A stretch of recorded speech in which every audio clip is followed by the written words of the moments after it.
Hello students, welcome and welcome back to my channel. आज हम discuss करने वाले हैं आपके बीएड फर्स्ट सेम की जो बुक है जेंडर स्कूल एंड सोसाइटी, उसकी यूनिट नंबर 2 का टॉपिक नंबर 4। ये आपकी जो आपकी ये बुक है उसका लास्ट टॉपिक है और इससे प्रीवियस जो सभी टॉपिक जो है वो मैंने ऑलरेडी कवर करके रखे हैं। उनका लिंक आपको डिस्क्रिप्शन बॉक्स में प्रोवाइड कर दिया जाएगा। तो स्टूडेंट, जो टॉपिक का आपका नाम है काफी कॉमन सा टॉपिक है और आपने इसके बारे में जरूर पढ़ा ही होगा। तो आपका टॉपिक है महिलाओं के मुख्य सामाजिक मुद्दे, घरेलू हिंसा, भ्रूण हत्या, कन्या शिशु हत्या और लास्ट आपका आता है दहेज प्रथा। तो हम स्टार्ट करेंगे परिचय से। तो देखिए आप, महिलाओं के विरुद्ध हिंसा की समस्या कोई नई बात नहीं है। भारतीय समाज में महिलाओं एक लंबे काल से अवमानना, यातना और शोषण का शिकार रही हैं। कितने काल के हमारे पास सामाजिक संगठन और पारिवारिक जीवन के तो लिखित प्रमाण भी मिलते हैं। आज के काल में महिलाओं को पुरुषों के जीवन में महत्वपूर्ण, प्रभावशाली और अर्थपूर्ण सहयोगी माना गया है, परंतु कुछ दशक तक उनकी स्थिति दयनीय थी। स्वाधीनता के पश्चात हमारे समाज में महिलाओं के समर्थन में बनाए गए कानूनों, महिलाओं में शिक्षा के फैलाव और महिलाओं की धीरे धीरे बढ़ती हुई आर्थिक स्वतंत्रता के बावजूद असंख्य महिलाएं अब भी हिंसा का शिकार है। उनको पीटा जाता है, उनका अपहरण किया जाता है, उनके साथ बलात्कार किया जाता है, उन्हें जिंदा जला दिया जाता है या उनकी हत्या कर दी जाती है। तो परिचय में हमने पढ़ा कि जो महिलाओं के मुख्य सामाजिक मुद्दे हैं उनके जो परिचय है उसके बारे में पढ़ा, थोड़ा थोड़ा हमने उसके बारे में जाना। अब हम पढ़ेंगे घरेलू हिंसा के बारे में। घरेलू हिंसा के बारे में वैसे तो आपने पढ़ा ही होगा, पर मैं आपको थोड़ा और एक्सप्लेन कर देती हूँ ताकि आपके लिए पेपर में अगर ये टॉपिक आता है तो हेल्पफुल रहे। घरेलू हिंसा, तो घरेलू हिंसा क्या है? एक सामाजिक मुद्दा है, क्योंकि हिंसा के कारण एक महिला अपने नागरिक अधिकारों और इंसान होने के अधिकार से वंचित हो जाती है, सिर्फ इसीलिए कि यह घर में है। इसे व्यक्तिगत मामला नहीं माना जा सकता। यह हिंसा घर में असमानता का प्रतीक है। यहाँ पर बोला गया है कि अगर जो घरेलू हिंसा वो है, अगर वो घर में है तो उसे सिर्फ व्यक्तिगत मामला नहीं माना जा सकता, वो एक सामाजिक मामला है, एक सामाजिक मुद्दा है। फिर कहा गया है, यह हिंसा महिला की पहचान, प्रतिष्ठा, स्वतंत्रता, समानता, क्षमता, मर्यादा, सम्मान को प्रभावित करती है। जो घरेलू हिंसा है वो महिला की पहचान, प्रतिष्ठा, समानता, क्षमता, मर्यादा सभी को प्रभावित करती है। घरेलू हिंसा संरक्षण विधेयक 2005 में पारित किया गया, जिसमें घरेलू हिंसा से तात्पर्य घरेलू नातेदारी, साझी, गृहस्थी इत्यादि से लिया गया है। और हिंसा के अंतर्गत निम्न प्रकार की हिंसा को रखा गया है। हिंसा की अब आप कई प्रकार भी पढ़ेंगे। तो पहला है शारीरिक, मानसिक, भावनात्मक, दहेज उत्पीड़न, आर्थिक, मौखिक, भाषाई या लैंगिक। तो ये प्रकार है हिंसा के। हिंसा किसी भी प्रकार से हो सकती है। उसके साथ शारीरिक प्रकार से उसको मारना, पीटना, मानसिक प्रकार से उसको ताने देना या उसके साथ इतना उदंड व्यवहार करना कि वो मानसिक रूप से पीड़ित हो जाए। भावात्मक, उसकी जो भावनाएं हैं उनको ठेस पहुंचाना। दहेज उत्पीड़न, दहेज की मांग करना, उसको जो है बार बार विवश करना अपने माता पिता से दहेज लेने के लिए। आर्थिक रूप से या मौखिक रूप से उसको बार बार जो है गाली गलौज करना। भाषाई मतलब कि जैसे कि उसकी जो महिला है वो दूसरे परिवार से आती है, उसके बोलचाल, उसके भाषा का अपमान करना या उसके बात करने के तरीके पर ही उसको असहज महसूस करवाना। और लैंगिक आधार से भी। फिर हम पढ़ते हैं घरेलू हिंसा के कारण। तो इसके मैंने आपको 12 पॉइंट्स दिए हैं जो काफी इजी है और आप उनको अच्छी तरह से लिख पाएंगे पेपर में। तो मेरे ख्याल से उनको ज्यादा डिटेल में मैंने एक्सप्लेन नहीं किया है, क्योंकि आप इनको इजीली लिख पाएंगे, आपने इनको पढ़ा ही होगा। पहला है घरेलू हिंसा की परिवारजनों द्वारा अनदेखा। तो घरेलू हिंसा का सबसे पहला कारण है कि जो परिवारजन है, घरेलू हिंसा कहाँ होगी? परिवार, घर में ही होगी। जो परिवार के अन्य लोग हैं वो उसको क्या कर देते हैं? अनदेखा कर देते हैं, उसको एक सामान्य बात की तरह देखना शुरू कर देते हैं, परंतु वो सामान्य बात नहीं होती, वो एक हिंसा होती है जिसके कारण महिला को कई प्रकार के जो है समस्याओं का सामना करना पड़ता है। फिर आता है घरेलू हिंसा के विरुद्ध आवाज ना उठा पाना। कई बार ऐसा होता है कि महिला चाहकर भी घरेलू हिंसा के विरुद्ध आवाज नहीं उठा पाती है। घरेलू हिंसा को समझ ना पाना। घरेलू हिंसा के प्रति परिवार तथा समाज का अनुचित दृष्टिकोण। बालिकाओं को दबा कर रखना। घरेलू हिंसा की शिकार स्त्रियां बहुत समय से हो रही हैं, अतः वे इसको नीति मानती हैं। यहाँ पर बोला गया है कि कई प्रकार से कई जो महिलाएं हैं वो कई समय से जो है इसका शिकार हो रही हैं और अब वो उसको अपनी नियति मानना शुरू कर देती है। वो ऐसा समझना शुरू कर देते हैं कि हाँ शायद हमारे भाग्य में ही ऐसा होगा, परंतु ऐसा नहीं होता है। अगर वो महिला हिंसा के खिलाफ आवाज उठाएगी तो कितनी भी पुरानी वो घटना है वो उसके विरुद्ध जो है वो लड़ना शुरू कर देगी, सीख जाएगी समय के साथ। 7वां पॉइंट आता है घरेलू हिंसा का कारण स्त्रियों को पुरुषों के समान न मानना है। 8वां पॉइंट आता है दहेज इत्यादि के कारण। 9 बालिकाओं के प्रति गंदी मानसिकता।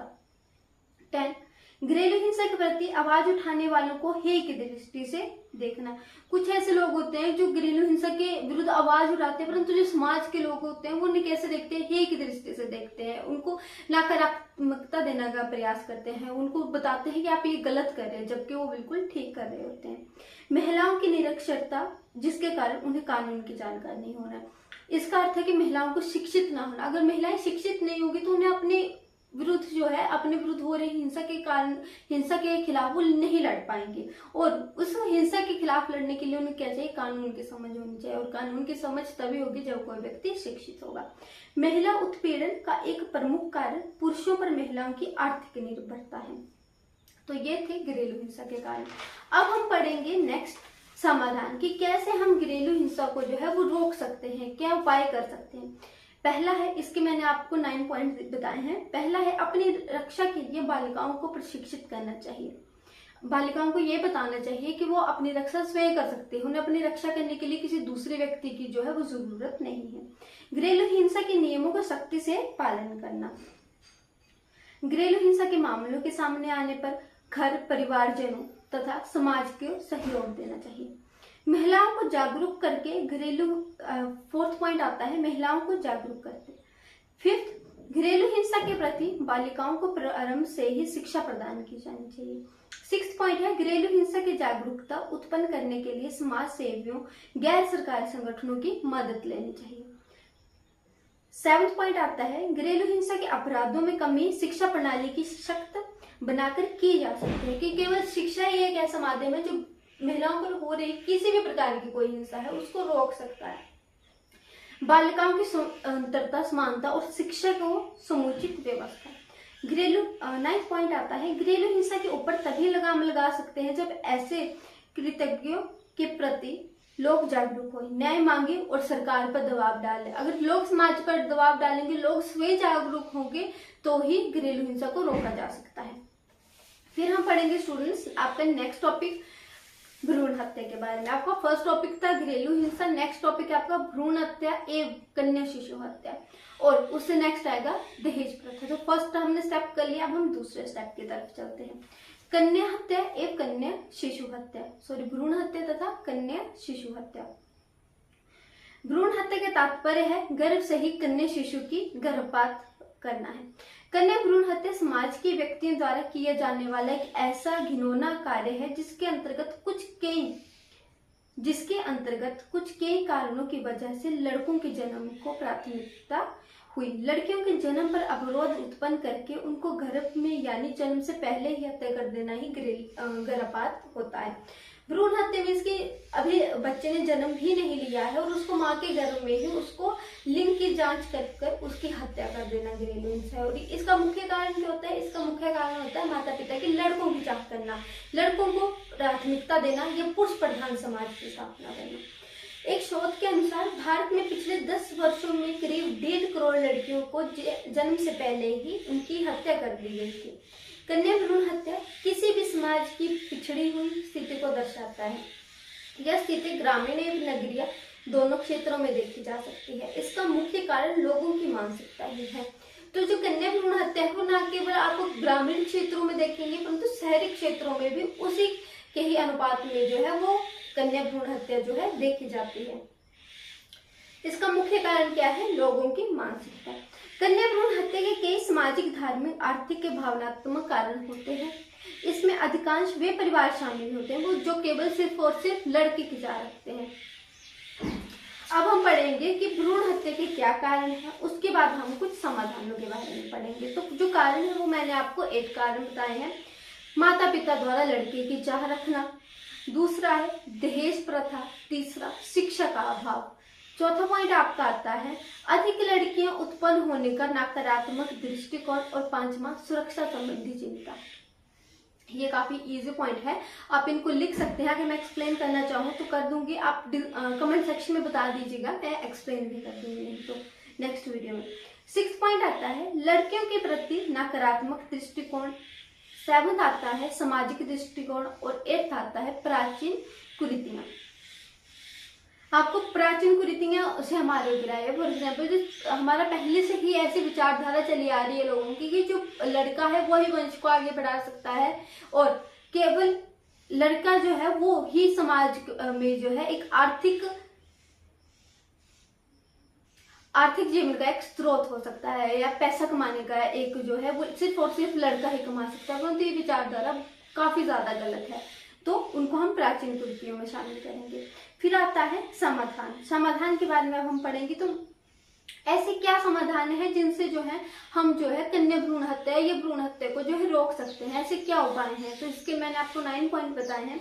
सबसे पहला है डॉक्टरों के लाइसेंस को कैंसिल कर देना चाहिए जो लिंग की पहचान करवाए। कुछ पढ़े लिखे डॉक्टर, शिक्षित डॉक्टर जो है वो ही अगर लिंग अनुपात जो है लिंग की जांच कर रहे हैं और लिंग की पहचान करवा रहे हैं और कन्या की हत्या कर रहे हैं तो उनको सख्त से सख्त सजा जो है वो दी जानी चाहिए। समय समय पर जागरूकता अभियान चलाए जाने चाहिए। लड़कियों की शिक्षा और रोजगार को बढ़ावा देना।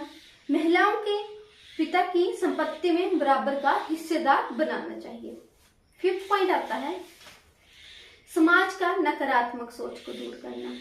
6th लोगों को कन्या भ्रूण हत्या से होने वाली हानियों को बताना। 7th महिलाओं के लिए तुरंत शिकायत रजिस्ट्रेशन प्रणाली होनी चाहिए। तुरंत शिकायत रजिस्ट्रेशन प्रणाली होनी चाहिए मतलब कि अगर कोई लड़की कोई महिला जो है वो कन्या भ्रूण हत्या के खिलाफ अगर जो है शिकायत लेकर आती है तो तुरंत उसकी शिकायत को दर्ज कर देना चाहिए और तुरंत ही उस पर एक्शन किया जाए। समाज की जागरूकता और बेटी को बोझ नहीं बल्कि परिवार का गर्व समझने से भी कन्या भ्रूण हत्या को जो है वो कम किया जा सकता है। 9th पॉइंट आता है जो परिवार अपनी बहुओं पर यह कृतज्ञ थोप रहे हैं उन्हें दंडित किया जाना चाहिए। कृतज्ञ मीन्स की लड़का पैदा करो इस प्रकार का। फिर हम पढ़ेंगे कुछ इंपॉर्टेंट पॉइंट्स। तो कन्या भ्रूण हत्या को रोकने के लिए भारत सरकार द्वारा 1994 को प्रीनेटल डायग्नोस्टिक तकनीक PNDT अधिनियम लागू किया गया जो लिंग चयन पर रोक लगाता है और उनके दुरुपयोग को रोकने के लिए प्रसव पूर्व निदान तकनीकों को नियंत्रित करता है। दूसरा पॉइंट आता है गर्भवती स्त्री का जबरदस्ती गर्भपात करवाना अपराध है। ऐसा करने पर आजीवन कारावास की सजा भी दी जा सकती है। तो ये कुछ आपके भारत सरकार द्वारा कन्या भ्रूण हत्या को रोकने के लिए कुछ जो तरीके अपनाए गए थे उनमें से कोई 2 तरीके मैंने आपको बताए। फिर हम पढ़ेंगे दहेज प्रथा के बारे में। दहेज प्रथा के बारे में भी आपने 6th-7th क्लास से पढ़ा ही होगा, बट मैं आपको थोड़ा थोड़ा आपको एक्सप्लेन कर देती हूँ। दहेज प्रथा जिसमें दुल्हन के परिवार को दूल्हे के परिवार के लिए नकदी के रूप में उपहार देने और कीमती चीजें देना शामिल है। दहेज प्रथा के कारण ना जाने कितनी महिलाएं आज आत्महत्या करने के लिए मजबूर होती जा रही हैं और इसके आपने आज भी समाचार पत्रों में कई उदाहरण पढ़े होंगे। फिर आपको बताया गया है कि दहेज प्रथा की समाप्ति के लिए 1961 में ही दहेज निषेध अधिनियम को जो है वो लागू किया गया। फिर भी दहेज के मामलों में कमी आने की अपेक्षा उनमें वृद्धि होती चली गई। 1997 के आंकड़ों के अनुसार प्रतिवर्ष 5000 महिलाओं की मौत दहेज के कारण होती है। फिर हम पढ़ेंगे दहेज लेने वाला तो दोषी ही है, साथ साथ में दहेज देने वाला भी उसके समान ही दोषी माना जाता है। फिर भी बड़े बड़े नेता और समाज के आदर्श व्यक्ति खुलेआम दहेज ले और दे रहे हैं। अतः स्पष्ट है कि केवल कानूनी उपबंध मात्र से ही नहीं इस कुप्रथा को समाप्त किया जा सकता है, अपितु लोगों को जागरूक करके दहेज के विरुद्ध आवाज उठाकर ही भी दहेज प्रथा को जो है वो रोका जा सकता है। ये एक ऐसी प्रथा है जिसका आरंभ तो एक अच्छे चरण से शुरू किया गया था, परंतु इसका जो अंत है वो काफी दयनीय है। फिर हम पढ़ेंगे समाधान के बारे में। फिर हम पढ़ेंगे कि क्या कारण है दहेज प्रथा के। तो सबसे पहला कारण है स्वयं को ऊंचा और अमीर दिखाने के लिए दहेज देते और लेते हैं। यहाँ पर बोला गया है कि कुछ लोग जो है वे स्वयं को ऊंचा दिखाने के लिए जो है वो दहेज देते और लेते हैं। दूसरा है परिवार के बड़े बूढ़ों द्वारा दहेज को मान्यता दिए जाने के कारण। थर्ड पॉइंट है बेटियां खुश रहें इसलिए भी माता पिता दहेज देते हैं, क्योंकि परिवार जो लड़का पक्ष है वो दहेज की मांग करता है। चौथा पॉइंट है योग्य वर मिले इसलिए माता पिता दहेज देते हैं। आपका पांचवा पॉइंट आता है देश में दिखाओ वो अपनी झूठी शान के लिए। कुछ माता पिता ऐसे अपने आप को बनते हैं कि हमने दहेज दिया तो छोटा दिखावा करते हैं समाज में। फिर आपका आता है छठवां पॉइंट दहेज व्यक्ति के लोभ का दुष्परिणाम है। सातवां पॉइंट ससुराल पक्ष को खुश करने हेतु। और आठवां पॉइंट दहेज के नाम पर भावी जीवन की संपूर्ण व्यवस्था। फिर हम कुछ सुझाव पढ़ेंगे कि कैसे दहेज प्रथा को जो है वो रोका जा सकता है। उससे पहले हम दुष्प्रभावों के बारे में जान लेते हैं। पहला है बालिकाओं के अधिकारों की उपेक्षा।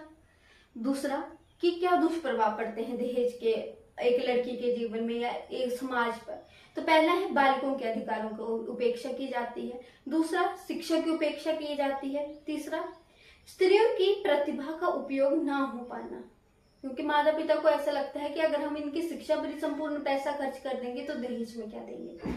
फोर्थ पॉइंट आता है माता पिता की आकांक्षाओं का आघात। फिफ्थ पॉइंट आता है स्त्रियों का शारीरिक व मानसिक उत्पीड़न। सिक्स पॉइंट आता है लिंग अनुपात में असंतुलन। और सेवंथ आता है आधुनिक सुख सुविधाओं का लोभ। कई बार जो है वो लड़कियां स्वयं भी दहेज की मांग कर देती है। सेवंथ आता है धार्मिक असुरक्षा तथा बेरोजगारी। नाइन्थ आता है बिना दहेज के सुयोग्य वर का ना मिलना, जो एक जो है आप बोल सकते हैं मिथ ही है। नाइन्थ आता है बालिकाओं को अभिशाप मानना। 10 आता है कन्या भ्रूण हत्या और कन्या शिशु हत्या में वृद्धि। और 12 पॉइंट आता है जीवन दक्षता के स्तर में ह्रास। जीवन दक्षता तथा स्तर में ह्रास। फिर हम सुझावों के बारे में पढ़ेंगे और उसके ही साथ आपका दहेज प्रथा का जो आपका थर्ड टॉपिक था वो भी आपका कंप्लीट हो जाएगा।